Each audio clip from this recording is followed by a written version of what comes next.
सभी किसान साथियों को नमस्कार। किसान साथियों, पशुपालन में चारा एक अहम भूमिका निभाता है किसी भी पशुपालक के लिए। तो देखिए, हमारे साथ हमारे भैया हैं, इन्होंने चारे के क्या प्रबंध कर रखा है तथा नेपियर की इनको जानकारी कहाँ से मिली, सब कुछ आज हम इनसे जानकारी लेते हैं दोस्तों। तो आइए, तो भैया एक अपना परिचय दे दीजिए। नमस्कार, मेरा नाम सोनू यादव है। मैं इब्राहिमपुर गांव से हूँ। चंदौली जिला में पड़ता है इब्राहिमपुर गांव, उत्तर प्रदेश से। तो अपना एक एजुकेशनल बैकग्राउंड बता दीजिए। मैं 12th पास हूँ जी। ठीक है, तो ये बताइए कि आपको, क्योंकि चंदौली के लिए तो ये नेपियर बहुत नई चीज़ है अभी। जी, यहाँ पे नेपियर का नाम तक किसी ने नहीं सुना है अब तक। जी हाँ, मैं किसी को बताता हूँ तो बोलते हैं ये नेपियर क्या होता है। तो इसके पहले भी मेरी कुछ वीडियोस आई थी, तो उसके माध्यम से थोड़ा थोड़ा लोगों ने जागरूकता आया, तो फिर इसकी डिमांड बढ़ी, क्योंकि इसका प्रोडक्शन काफ़ी हाई है। आप चरी लगाएंगे, अगर एक बोझ काटना होगा तो कम से कम 10 स्क्वायर फुट का एरिया आपको कवर करना पड़ेगा, तब जाके एक बोझ होगा। और यहाँ पर सिर्फ 2 कलमें काटेंगे सिर्फ, और इसको 2 बाई 2 पे लगाते हैं। अगर 2 या 1 कलम भी अगर काट लेंगे और इसकी हाइट करीब 15 फीट की हाइट तक जाता है, तो उतना एक पशु के लिए पर्याप्त है। मात्र 1 कलम, 1 या 2 कलम मैक्सिमम। इसका प्रोडक्शन काफ़ी हाई है, और इसमें कलम ही लगता है, एक कलम से करीब 40 से 50 कलमें फूटती हैं इसमें। काफ़ी हाई प्रोडक्शन, और इतना 10-12 फुट की हाइट लेने के बावजूद भी ये काफ़ी सॉफ्ट होता है। जैसे इसको अगर ऐसा तोड़ेंगे तो एकदम ये नरम होता है, एकदम टूट जाता है आसानी से। इसको जैसे पशुओं में कुछ अगर ज़्यादा खिला देंगे, अगर बाई चांस आपके पास सूखा चारा की कमी या सूखा चारा नहीं भी देना चाहते हैं तो इसमें लूज मोशन नहीं होगा। इसमें ऐसा नहीं कि गाय ऐसा लूज मोशन करना या पतला गोबर आने लगेगा, गाय की तबीयत खराब हो जाएगी, ऐसा नहीं है। ठीक है, तो क्या ये डेयरी के अलावा बकरी पालन ये सबके लिए है? सब पशुओं हाँ के लिए? हाँ, सभी पशुओं के लिए है। ठीक है, क्योंकि चारा सबसे बड़ी समस्या है आजकल के डेट में, क्योंकि जगह का अभाव, अभी ज़मीनें भी कम हो गई हैं। तो और बाकी जो बरसीम है, चरी है, जब ये सब हम लगाते हैं तो प्रोडक्शन काफ़ी कम मिलता है, और बार बार उसमें जुताई करना, बार बार उसमें बीज छिड़कना, तो उसका खर्चा बढ़ जाता है। और उसमें फिर यूरिया DAP का खर्चा है, और वो एक तरफ से मतलब कि काफ़ी कॉस्टली पड़ जाता है। और इसको एक बार लगा दिए, ये 30 साल तक चलने वाला हरा चारा है। 30 साल? हाँ, इसमें आपको दोबारा फिर कोई जुताई बुआई खाद वगैरह कुछ डालने की ज़रूरत नहीं है। एकदम जंगली घास है, अपने आप बहुत तेज़ी से ग्रो करेगा। जी। तो इससे पशुओं को क्या बेनिफिट होता है? जैसे चरी में क्या चीज़ नहीं होता है जो इसमें होता है, बरसिंग में क्या चीज़ नहीं होता है जो इसमें होता है? वो देखिए कि हाइब्रिड है, और इसको काफ़ी संशोधन करने के बाद हमारे कृषि वैज्ञानिकों ने इसका जो है तैयार किया है। ये सब वैरायटीज़ हैं। एक्चुअली नेपियर की हज़ारों वैरायटी होती हैं, लेकिन ये सबसे बेस्ट वैरायटी मानी जाती है, क्योंकि 30 साल तक चलता है। और इसमें आप करीब, ये हरा चारा का खेत नहीं, इसको हरा चारा का जंगल कह सकते हैं, क्योंकि इसके किनारे किनारे हमने कुछ मेडिसिनल प्लांट लगाए हैं, और कुछ मेडिसिनल प्लांट इसमें बीच में भी लगाए हैं। तो ये हम लोग देखते रहते हैं, बातें करते हैं। जी, आइए। तो उसके पीछे क्या पर्पस था मेडिसिनल प्लांट लगाने के पीछे? मेडिसिनल प्लांट लगाने के पीछे ये है कि जैसे कि हम अपने पशुओं को मिनरल मिक्सचर देते हैं। ठीक है। हाँ, वो काफ़ी कॉस्टली होता है, और मिनरल मिक्सचर में हमने सुना है कि मछलियों का जो हड्डी का चूरा वगैरह है, वो भी उसमें सब मिलाते हैं। कैल्शियम, जैसे कैल्शियम है 400-500 500 रुपये लीटर आता है, तो काफ़ी कॉस्टली पड़ जाता है। तो अगर आप ये सहजन के पत्ते एक गाय को करीब 20 ग्राम काट के खिलाना पड़ता है। हाँ, तो मिनरल मिक्सचर देने की ज़रूरत नहीं है। अगर आप जैसे कि जामुन खा रहे हैं, गुठली इसमें छिड़क दिए तो जामुन का पेड़ आ जाएगा। इसमें कुछ खास मैनेजमेंट करने की ज़रूरत नहीं है।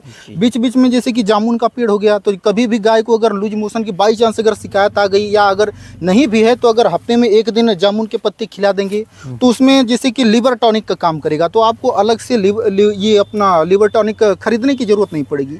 हाँ, तो ये चारा में एक तरफ से उनका बॉडी ग्रोथ प्रोमोटर का काम करता है, एक तरफ से आप कहें कि सप्लीमेंट का काम करता है, एक्स्ट्रा एनर्जी का काम करता है। हाँ, तो ये सब इसकी खास बात है। तो आप चारा के साथ साथ अगर मेडिसिनल प्लांट लगा देते हैं, तो वो एक सोने में सुहागा हो जाएगा। रिपीट होने की समस्या होती है, जल्दी उनका गर्भ ठहरता नहीं है, और कुछ देखा जाता है कि कमजोरी की वजह से उनका गर्भाशय बाहर आ जाता है। तो जब ये सब प्लांट्स के पौधे, ये पत्ते अगर आप खिलाते रहेंगे, ज़्यादा नहीं, करीब 100 ग्राम मैक्सिमम, 10-20 ग्राम 50 ग्राम 100 ग्राम, इससे ज़्यादा नहीं खिलाना है, क्योंकि ये काफ़ी ताकतवर होता है, तो इसको बॉडी जल्दी एब्जॉर्ब नहीं कर पाती है, तो ज़्यादा इसको नहीं खिलाना है। जब ये सब चारा में साथ साथ अगर काट के आप देते रहेंगे, तो वो सब समस्याएं नहीं होंगी। और ये एक नाइट्रोजन फिक्सिंग प्लांट भी है, तो इसमें इसको भी ग्रोथ प्रोमोटर का काम करता है कि मतलब कि ये भी तेज़ी से बढ़ता है। तो जो यूरिया की कमी होती है ये पूरा कर देता है। और हम जब ये नेपियर लगाते हैं तो ज़मीन को हम आच्छादन से ढक देते हैं। जैसे कि जो धान की पराली हुई और जो खरपतवार हुए तो उसको हम जब ढक देते हैं तो वो डीएपी का काम करता है। तो आपको यूरिया डीएपी इसमें डालने की ज़रूरत नहीं है। एकदम नेचुरल तरीके से जब ज़मीन ढकी रहेगी तो उसको उसके वेस्ट को खाने के लिए केचुए आएंगे, तो आपकी मिट्टी भुरभुरी रहेगी, वहीं के वहीं केचुआ खाद मिल जाएगा। आपको अलग से केचुआ खाद खरीद के डालना नहीं पड़ेगा। बस आपको बस ये देखना है कि गोबर का खाद डालना है या वो भी नहीं डालते हैं, सिर्फ ये खरपतवार से इसको अगर ज़मीन को ढक देते हैं तो वहीं के वहीं सब यूरिया डीएपी फास्फोरस का कमी पूरा हो जाएगा। आपको अलग से कुछ करने की ज़रूरत नहीं है। गर्मी का मौसम है, महीने में एक बार भी सिंचाई कर दिए तो बहुत है, बारिश में सिंचाई करने की ज़रूरत ही नहीं है। सॉरी, अगर गर्मी का मौसम है तो आपको 10 से 15 दिन पर सिंचाई करना है। अगर ठंड का मौसम है तो 1 से 1.5 महीने में एक बार भी अगर सिंचाई कर दिए तो पर्याप्त है। एकदम हल्की नमी में भी हो जाता है, इसकी एक खास बात है। और ज़्यादा अगर धान की तरह बाई चांस अगर किसी का खेत अगर खलार में है, अगर धान की तरह अगर पानी भर भी जाता है तो भी ये सर्वाइव कर जाएगा, ये मरेगा नहीं, ऐसा है। और जैसे हम अपने खेत में अगर कुछ लगाते हैं तो बहुत से लोग एकदम जुताई करके खरपतवार बीन के हटा देते हैं। और बार बार नेपियर लगाने के बाद भी मैंने कई लोगों को देखा है कि पूरा उनके जैसे घर साफ करते हैं, घर में महिलाएं झाड़ू लगा के साफ करती हैं, वैसे खेत को क्लीन करते हैं। जबकि घर खेत नहीं होता है, घर अलग है, ये खेत अलग है। इसमें जितना खरपतवार, जितनी जड़ी बूटियां हैं, सबको आप उगने दें, सबकी उसकी एक अलग खासियत है। आप ये देख सकते हैं, जैसे इसको कचरी कहते हैं। हाँ, तो बहुत सारे खेत में ये निकल जाता है तो इसको लोग उखाड़ के फेंक देते हैं। मान लीजिए अलग आपका धान गेहूं का खेत है, वो अलग बात है, लेकिन जब आप हरा चारा के खेत में अगर ये ऐसा देखें तो इसको निकाल के फेंकने की ज़रूरत नहीं है। एक अडल्ट पशु के लिए करीब 200 से 250 ग्राम इसमें अगर आप इसको थोड़ा ग्राइंड करके और इसमें 50 ग्राम काला नमक अगर मिला के अपने पशुओं को देते हैं तो उसमें जो गोबर उसमें फट के आता है, लूज मोशन होता है, या जो भी पेट से संबंधित जितने भी हैं, ये कचरी हम इसको कहते हैं। हाँ, अलग अलग जगह पे अलग अलग कहा जाता होगा। तो ये काफ़ी लिवर टॉनिक का काम करेगा एक तरफ से। तो ये सब जड़ी बूटियाँ हमें फेंकना नहीं है और इसका महत्व समझना है। और जहाँ से भी इंटरनेट से, अपने पूर्वजों से, बड़े बुजुर्गों से, जहाँ से भी किताबों से आपको जानकारी मिले, ये कलेक्ट करते रहना है। ये हमारे पूर्वजों की धरोहर है। हम विकास के नाम पे हमने बहुत कुछ कर दिया, पेड़ पौधे कटवा दिए, सब दवाइयाँ ला दी, महंगे महंगे सब कहाँ जा रहे हैं, लेकिन ये जो अपने पूर्वजों का ज्ञान है हम भूलते जा रहे हैं। तो वो आप आगे बढ़े चलेगा, लेकिन जो ये हमारे पूर्वजों का धरोहर है, ये ज्ञान है, आप इसको ना भूलें।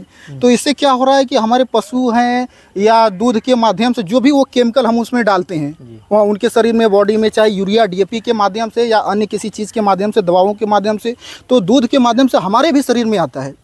आप देख सकते हैं, अगर आप एक सरकारी हॉस्पिटल में दवाई लेने के लिए जाएंगे तो सुबह से शाम तक लंबी लाइन में खड़ा रहना पड़ेगा। तो वो सब यही है, यूरिया डीएपी ही है, ये विज्ञान ही है, आधुनिक विज्ञान की ही देन है। जी, ठीक।